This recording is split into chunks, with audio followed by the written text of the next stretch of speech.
Okay, welcome back to members of 121 Community Church in Grapevine, Texas. And a brand new study. We're going to take a look at a collection of essays edited by Holt, Reinhardt, and Winston Publishers, the textbook publishers, in 1971. And the first essay we're going to look at is by G.E. Mueller on the interdependence of the phenomenology, the logic, and the encyclopedia, Hegel's three major works. And so in block one, we'll take a look at the phenomenology. Block two, we'll take a look at the science of logic. And block three, we'll take a look at the encyclopedia. So Mueller wants to address all of Hegel's major writings in one single essay. So a pretty aggressive essay, but let's go to block one, and we'll start out with the phenomenology of spirit, the concept of Geist, and Mueller says, should we translate it as spirit, or as mind, or as soul? He selects soul, psyche, that which augments itself by going out of itself. Psyche, in its pre-conscious nature, wakes up to consciousness. It then has the intentionality to mirror the real and to participate in spiritual substance, meaning to participate in the dialectic in the realm of positing. The dialectic of substance. Substance becomes subject. Consciousness reaches the level of noesis, or begriff, concept, spiritual perception of concept. So we're looking at psyche and noesis, spiritual perception. It's a process of educational growth. Worldview becomes mediated through our own self-consciousness and through the work of phenomenology itself. Each stage of concept is viewed through the filters of art, religion, and philosophy. All with the intention of reaching the absolute idea. Hegel's Encyclopedia of 1817 did address the same first subjective moments, just like the phenomenology.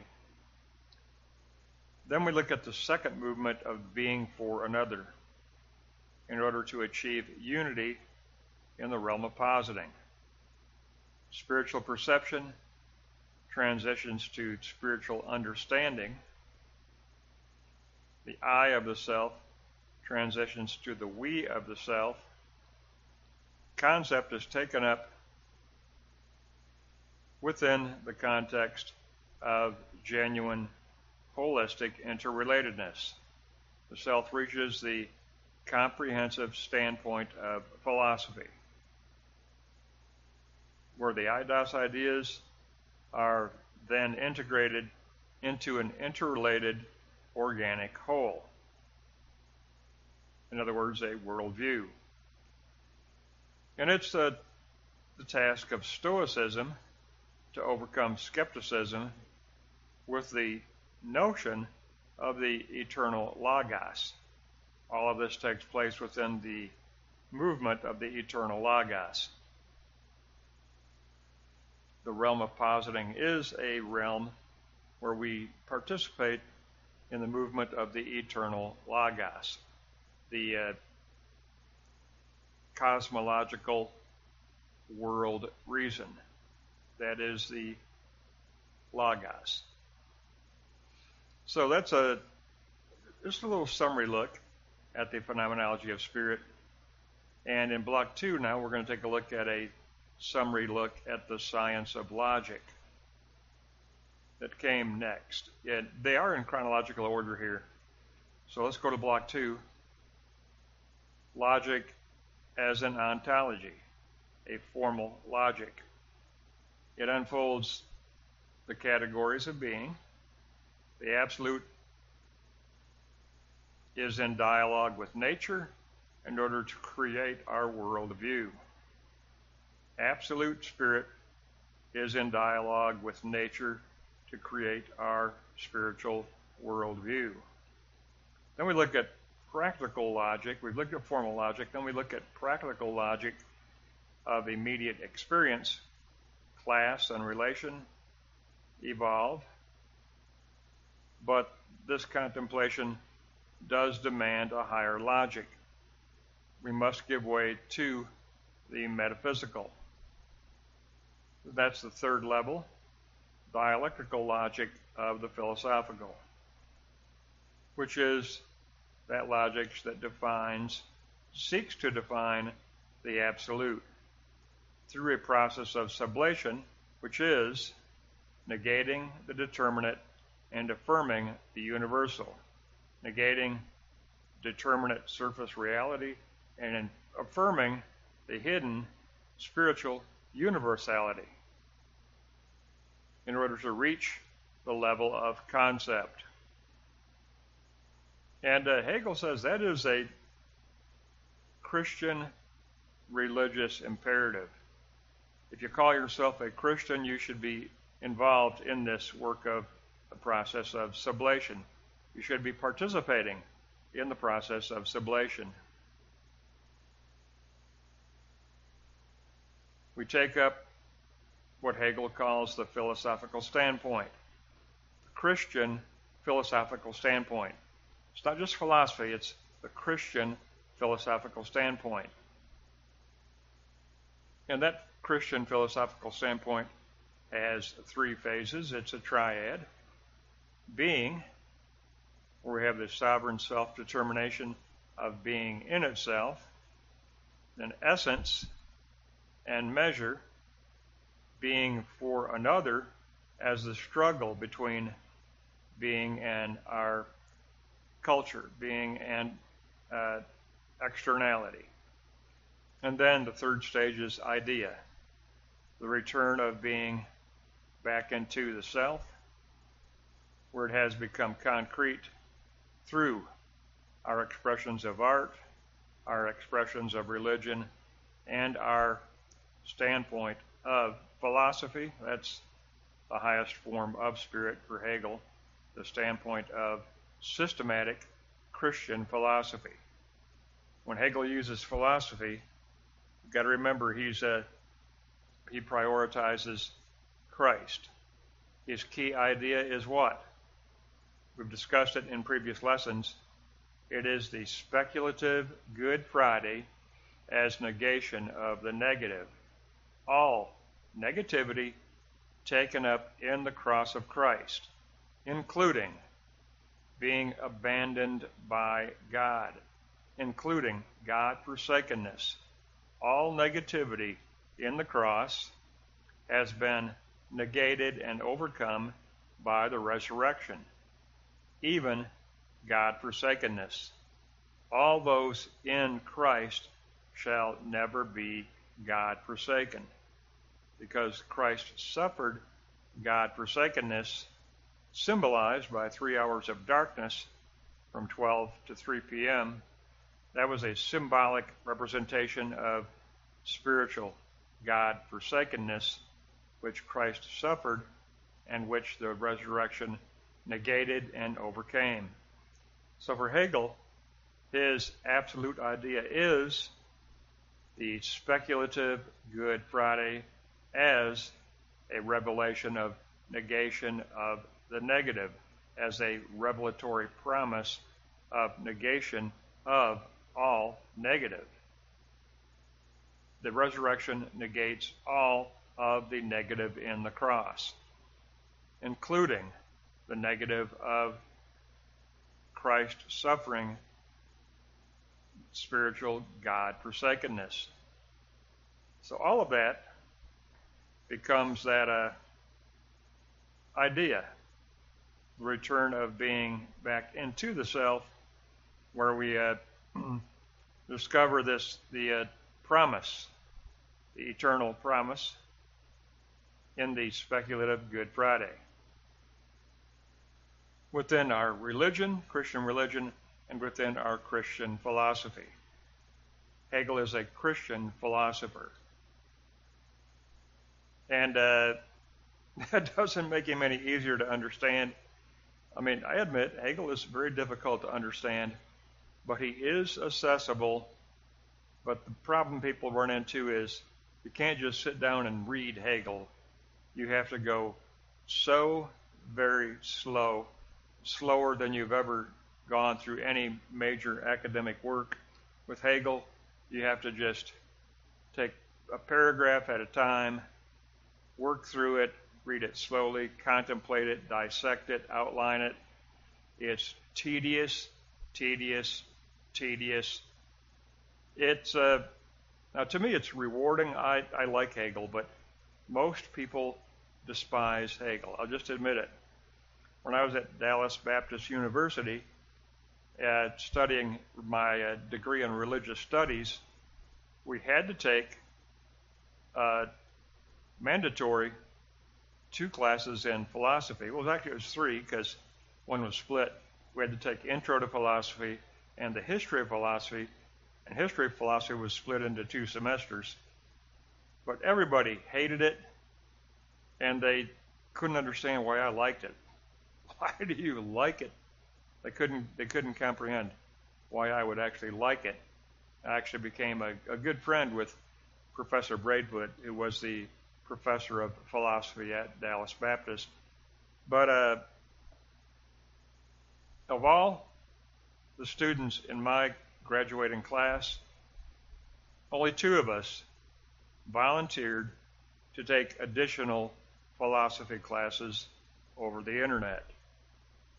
We took logic over the internet. Only 2 of us, out of the whole class, only 2 of us wanted more philosophy. We took logic over the internet, and we took American philosophy from Yale over the internet. And no one else volunteered. You had to get approved by the faculty to be able to do it.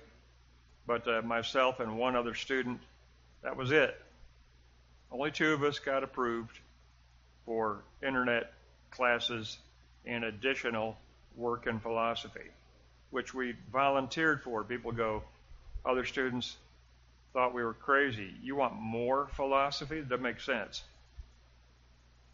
But I enjoyed the American philosophy from Yale. I really enjoyed that. It was a great class. And the internet. This is way back in 1975. This is when the internet meant you had those big, huge, giant satellite dishes out in the yard. That was the way you had internet. I mean, this is back in the day when the internet was just being discovered. It was pretty primitive, but I loved it. We did get to actually take logic over the internet, and we got to take American philosophy from Yale. And only 2 of us in my graduating class asked for it and got approved for it. 2 students, that was it. Myself and a student named Glenn Smith. That was it, just 2 of us. So I do understand if you don't care for Christian philosophy. Many people don't. So, it's and Hegel's very difficult to read, very difficult to comprehend. His phenomenology is really difficult. I mean, extremely difficult. And it took me 3 years of intense study to get to the point where I could finally comprehensively grasp Hegel in a way where I felt confident enough to be able to pick up anything anywhere in a particular manuscript, and I'd be able to integrate it into his entire system. But it took me 3 years to get there, so Hegel's not easy. He's not easy. But he is an excellent Christian philosopher, and I'm one of the odd students that liked his work, and I celebrate his work. I love the Christian philosophy of Hegel. I really do appreciate it. Anyway, let's move on to block 3, because we've looked at a summary of the phenomenology in block 1. We've looked at a summary of the science of logic in block 2. Now we're going to look at a summary of the encyclopedia in block 3 from 1817. When Hegel wrote the encyclopedia, it was 10 years after his phenomenology, and he tried to write a more accessible Christian philosophy when he wrote the encyclopedia, because everybody complained about his writing style, so he tried to be more accessible in 1817. Did it succeed? I don't know. Like I said, I like Hegel, so I have a biased opinion. In itself, as a systematic outline from 1817, the encyclopedia is an outline of philosophy. It's a comprehensive system of the idea. Then going out for another as realm of spirit, including the soul of self-consciousness and the concepts gained from the science of logic, and the spirit of true infinity, which is the movement of being back into itself. The absolute as concrete becomes concrete in examples of art, religion, and Christian philosophy. Then we have the block 3, note 3, the return back into being, which is a return through the filters of concrete expressions of Christian art, Christian religion, and Christian philosophy. It is the articulation of full philosophical comprehension. Full philosophical comprehension of our worldview. Dialectical logic mediates nature and man and the notion of the whole. And the overarching triad for all of Hegel's work, no matter what topic Hegel takes up, it always passes through this triad: logic, essence, and spirit. Logic, incarnate essence, and spirit. And you know, from the past lessons, I've always kept the lessons in tune with that triad, because that is Hegel's triad. Every truth that Hegel writes, every truth that Hegel expounds or tries to communicate will pass through his triad of logic, incarnate essence, and spirit. Logic, essence, and spirit. So it's a pretty good little essay here by Mueller on summarizing Hegel's 3 major works. That's pages 18 to 34 by the Holt, Reinhardt, and Winston collection of essays from 1971.